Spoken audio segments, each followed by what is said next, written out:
What's up, everybody, ladies and gentleworms? This is Jason doing another My Personal Registry video from the Beckett magazine, the top 80 cards of the 1980s. So I'm doing, I believe this is video number 4, I believe, or 5. I'm starting to lose track, which is a good thing because I'm starting to get so many cards. It's great. I will probably try to put on the bottom what number this is at the bottom of the screen. I think I'll try. But I have a new one to show off. This is a continuation from what Mark had given me a while back, and I wanted to try to spread it out over the course of a couple of videos because it's a little bit about the journey. And I've picked up a few on eBay recently, so I'll be able to continue these videos, which is what I'm shooting for. So this one I'm going to discuss is from 1989. So I wanted to talk about some of the cards you could get from the 1989 Upper Deck. The first year Upper Deck had a baseball card set. Most people were chasing after the big King Griffey Jr. In 1989, we all know the story. It's the first time they ever had dollar packs. They were, completely new on the scene. They kind of changed the way people approached collecting. I remember when I was working at the baseball card shop when the Upper Deck came out in 1989. I would have been like 11 or 12 years old, I guess. I had worked at the baseball card shop for a couple years, the sports page in Jeffersonville, Indiana, what is now Hockey Man's. And I remember everybody would come in just breaking wax all day long. They'd have like break sessions on the weekends of guys coming in and dropping whatever their going rate was in 89 for Upper Deck box. I don't know. I can't obviously remember. I was just a kid. But whatever it was, you'd come in there and break, trying to get those King Griffey Juniors, and people would be hooting and hollering and super, super excited about getting a King Griffey Jr. Little do they know, it had a few other Hall of Famers in there, future Hall of Famers. The King Griffey Jr. was not the only one to get, even though still today, that is the most desirable. So let's take a look real quick at 1989 Upper Deck and see what other cards you could possibly get during the 89 season. You also could get John Smoltz. You can get Gary Sheffield. You can get Craig Biggio. You also get Tom Gordon, Steve Finley, Jim Abbott. And then obviously they have the error cards like the Del Murphy error reverse negative, I believe, card. There's the Sheffield card. That's the upside down SS for shortstop, which I never could figure out which one's which, quite honestly. So anyways, you might have noticed I left one off of the rookie card list. And that's because I did it on purpose. Shocker, shocker.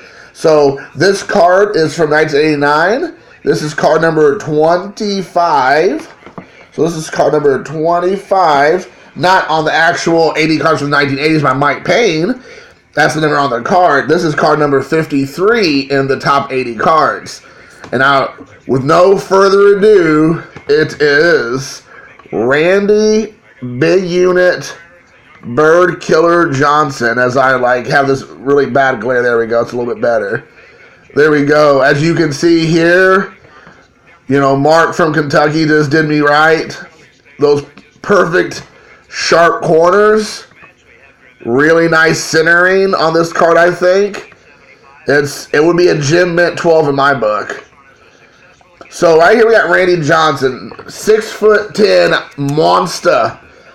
He, as you all know, became a Hall of Famer. I believe it's going to say here some of his stats were 303 games won, 5 Cy Young Awards. He played in some major games with the Diamondbacks. He played obviously for Seattle Mariners, but he started out with the Expos.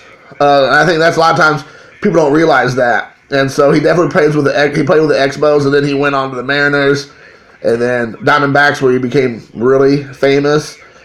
So that's a little bit of the backstory on Mr. Randy Johnson, a big unit. So show here in the book, number 53.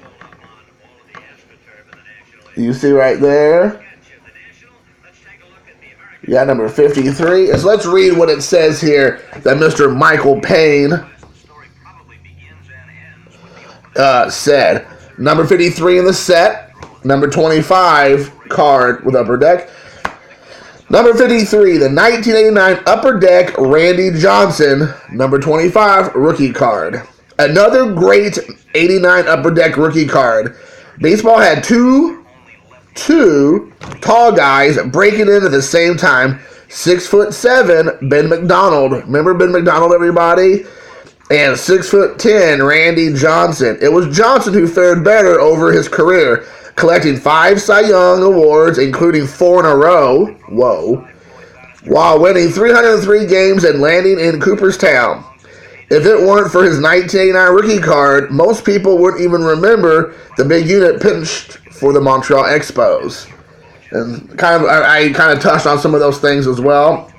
But guys, if you had never seen Randy Johnson pitch, it was really amazing. I mean, he was just completely dominating. I heard a lot of hitters would say, because he was so tall, when the ball was released, it was like he was so much closer to the plate than a lot of his contemporaries who pitched because of how tall he was. He released it at a completely different location, and it was showing up even faster because he had, maybe 3, 4, 5 inches and maybe more on a lot of these pitchers.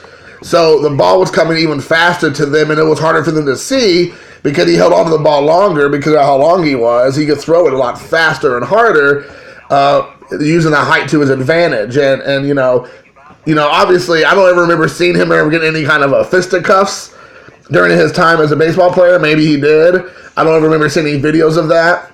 But you got to think, no one's really going to be charged with the amount, I don't think, after Randy Johnson. He kind of just looked in there like, please give me a reason to just, plunk you with the ball. So, it was always cool to see him pitch. I thought he was a really great, dominating, hard-throwing pitcher. And he definitely deserves to be in the Hall of Fame. If you notice here on the back of the card, it shows that he played in Indianapolis. Because the Expos used to have the team here that's now with the Pirates. But it used to be with the Expos. And it was the Indianapolis Indians. And while he was with the Indians, he was 8-7 with an ERA of 3.26. With 20 games, he had 113 innings pitched, 85 hits, 72 walks, and 111 strikeouts. So that is pretty good, I would say.